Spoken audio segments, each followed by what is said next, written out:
Hello and welcome to episode 2 of In The Prism. Of course, I'm Prismfighter. Hope you're having a good day wherever you are and you had a good 4th of July.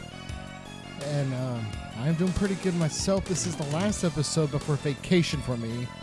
I need some time away from RA and I need some R&R, if you know what I'm saying. So anyways, it's nice to see everyone here. I'm going to do a short intro here.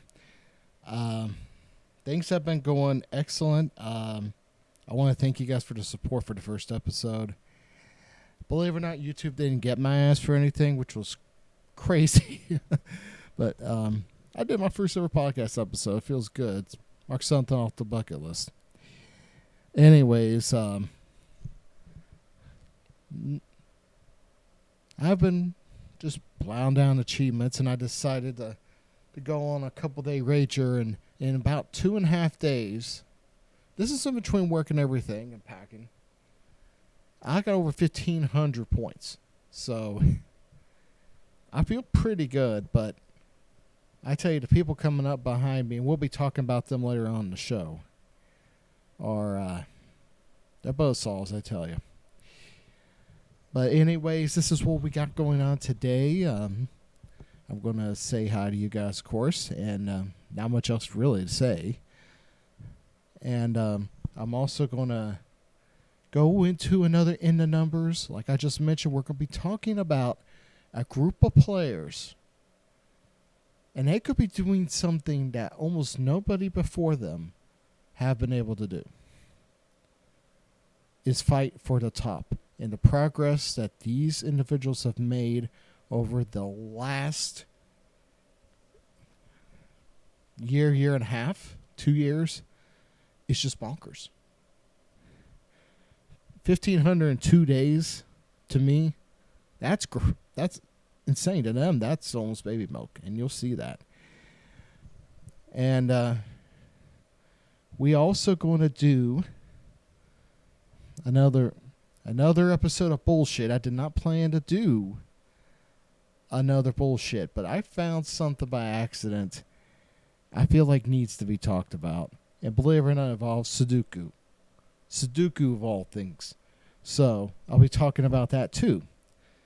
And then we may have some little stuff towards the end. But again, I kind of wing this sometimes. So one thing I want to say before we get into by the numbers is I want you guys to pray for everybody down in Texas. They just went through some hellacious flooding. Way more than I think anybody understands. And a lot of little kids died at that camp. That was really the most heartbreaking. Anything about kids or little dogs or cats, it breaks my heart. But anyways, I want you to pray for them. We went through a flood here in 2016, and it was... I understand what they go through, and it's what they're going to be going through, and it's a hard process. And even once you get the pieces back together, they're not totally back together. So I didn't get too much damage, but my parents lost everything. So I helped them rebuild stuff. And it's something you don't want to do, but, you know, sometimes life throws a curveball. So anyways, let's get to the main show. Are you guys ready? I am too. Let's get to it.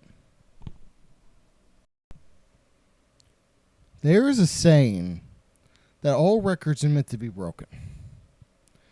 That the torch will be passed to the next generation.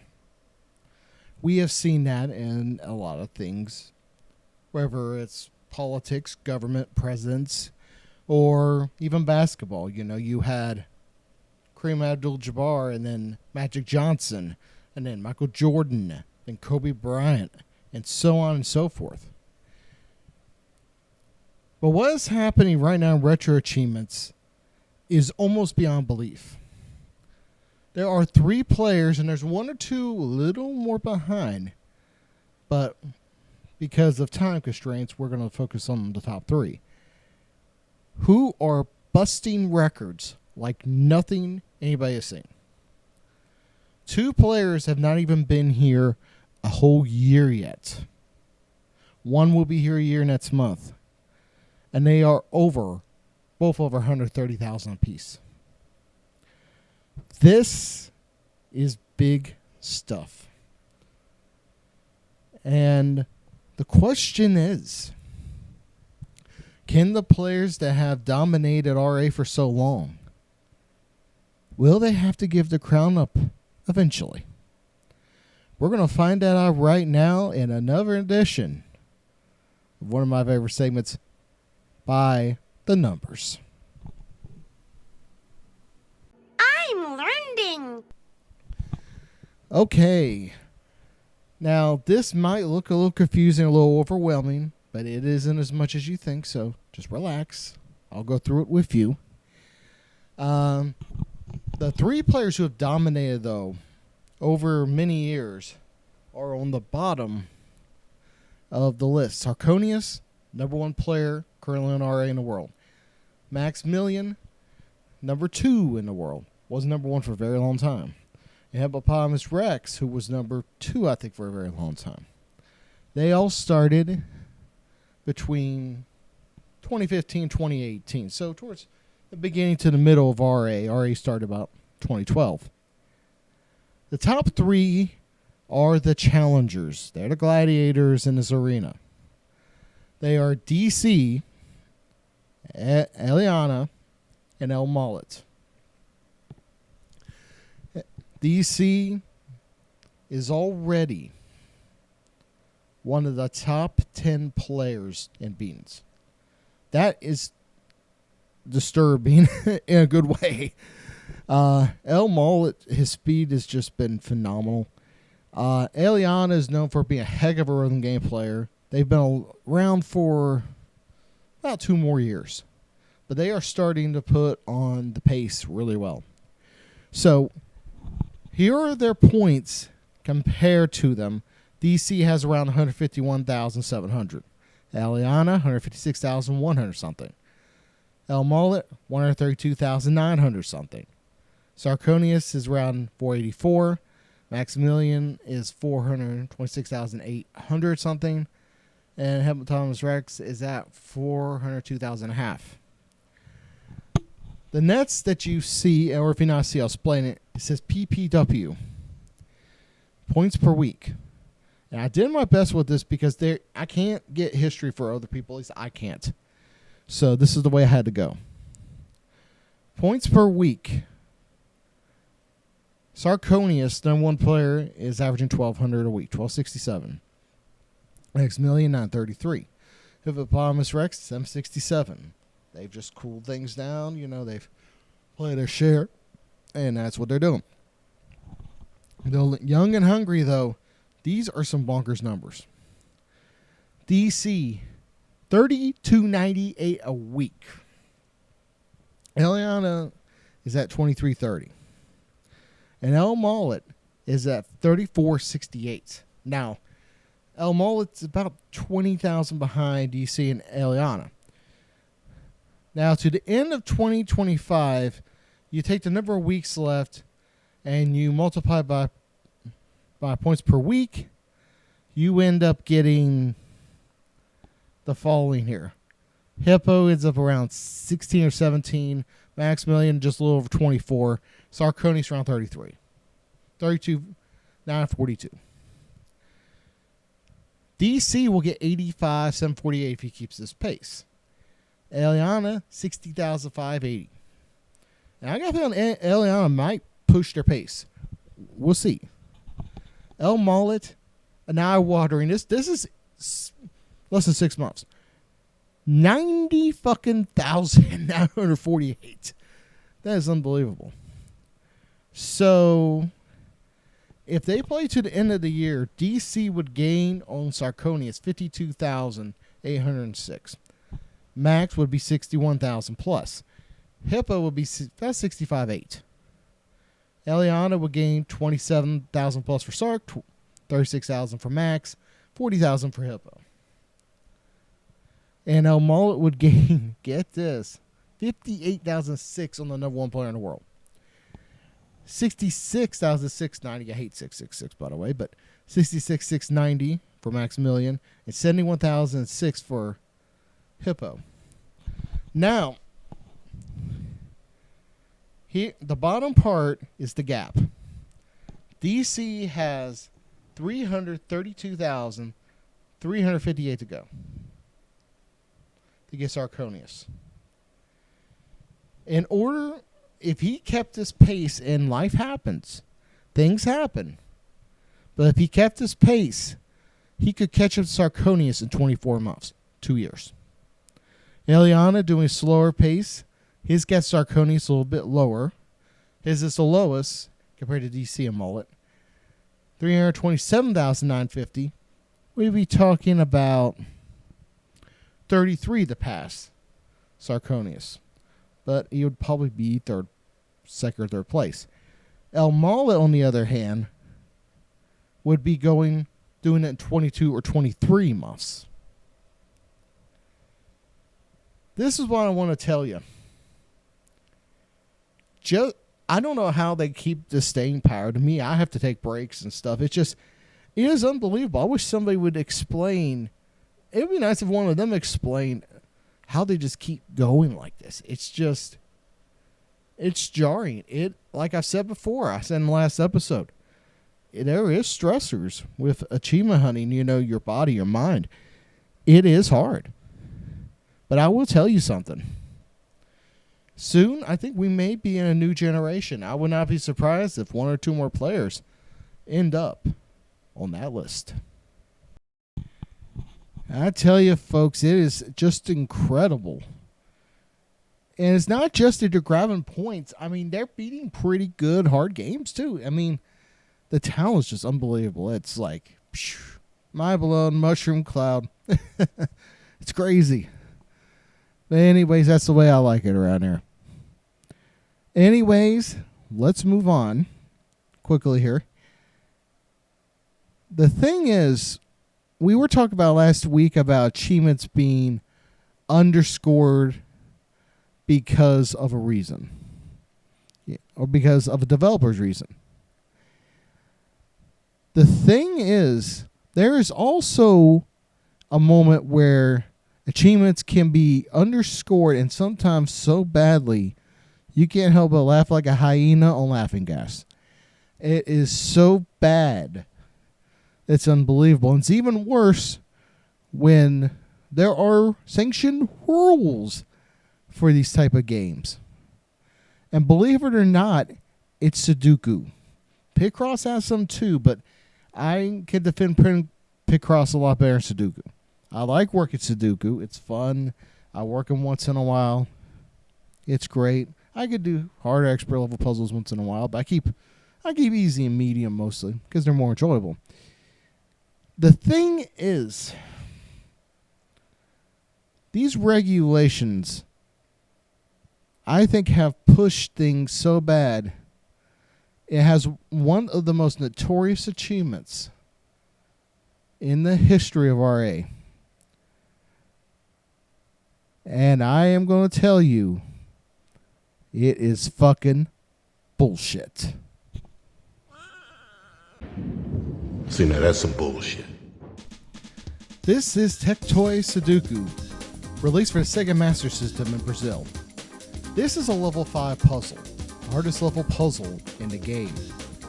You can find these type of puzzles as expert level puzzles in your local paper or in your local supermarket, one of those Sudoku books you can buy. But with this achievement, it really makes things sour grapes. You have to complete 50 puzzles level 5 with the timer off in one session for a minuscule 5 points. And by the way, the game crashes, and it takes about the average person 20 to 30 minutes just to complete a puzzle on level 5. Now, the question is, how did this even make it? Why is it worth so little points? First, you gotta look at the RA docs. The achievement scoring says from 1 to 5 points is easy, which means you collect something like a mushroom in Mario game, or you complete a level. Now complete 50, 1. The scoring sections go like this according to them, and I quote, Sudoku achievements fall under a special scoring category as follows, based on difficulty. Easy is a point, mediums 2 to 3, hards 4 to 5. The question is, shouldn't harder achievements, some of the harder ones, you can't even use a solver because there are multiple solutions. So the question is, how's this not an unwelcome concept? And if it is an unwelcome concept, why is this not a 100-point achievement? Although I will say this, 17 hours of your life plus is not worth 100 points. It just isn't. The one thing I want to say is that when you have to bring in Samuel L. Jackson to say this is bullshit, this is a doozy. I will say this. If anybody knows exactly how the exceptions took place for this and why it does, I would like to know why. I think that set needs a total cleanup. I'm not saying make it easy, but I think 10 puzzles is enough for anyone, maybe even 20. But 50 puzzles. And here's the thing. Sometimes it's faster for you to do the puzzles than to get it to work. The thing to work. I tried that on one game. I had to score, I think it was the NES one where you had to score 50,000. I tried doing an expert puzzle and went, that ain't correct. But that's what they showed me. And I tried a couple more times, and that's just what happened. You know, the thing is you just got to be sensitive about things like this. And it's just, and I'm not blaming the developer. I'm not blaming people or the committees or whatever. But I think we need a closer look at this. And speaking of a closer look, we are going to be doing a show. It's probably going to take most of the next episode, and it will be after I get back sometime. And I'm going on week vacation. Where I'm going, you can't even, there's no cell phone towers, so hippie-ki-yay. No internet. I don't mind it. Get out, do some walking, and look at nature. Go to the mountains. But when I return, I'm going to do an episode. It's going to be a mostly full episode. And this episode seems a little bare bones compared to the last one. But last one, we had a lot of introductions and kiss and make up. But this is going to be about the achievement system and how can we make it better. And this is a subject that really, really ticks some people off if you even mention it. But I'm not someone who's here is going to scream, oh, they should do this and fuck y'all. No, we're going to do this scientifically. And I think there are reasons. But I think at the same time, there are some games that are not following that. And they say, oh, there are exceptions. But I'm going to show some exceptions that are less than savory. And this is, again, not to slam developers. This is not to slam the players or the people who look at these sets. This is about trying to have a fair shake. And I think that's something that we got to have here. And here's the thing. As much as the developers on Discord and stuff don't like it, I think we need to have a conversation with the players, too. I think we need to have a conversation with everybody. I know people are afraid it's going to cause World War III. I think it's something we got to have. But next episode, at least I can tell you what's going to go on this episode to some extent. So that's good. You will get to see and hear how everything combines and some ideas maybe to make it a little better. And I'm not saying to give away a ton of points. I'm not saying to retire 1 through 4 points. But there's got to be a balance. Yin and yang. And that will be next time. So anyways, I've got one more thing before we go. And this is something that actually happened to me during a run on NES game. So I'm going to put up the picture right now and let you check it out.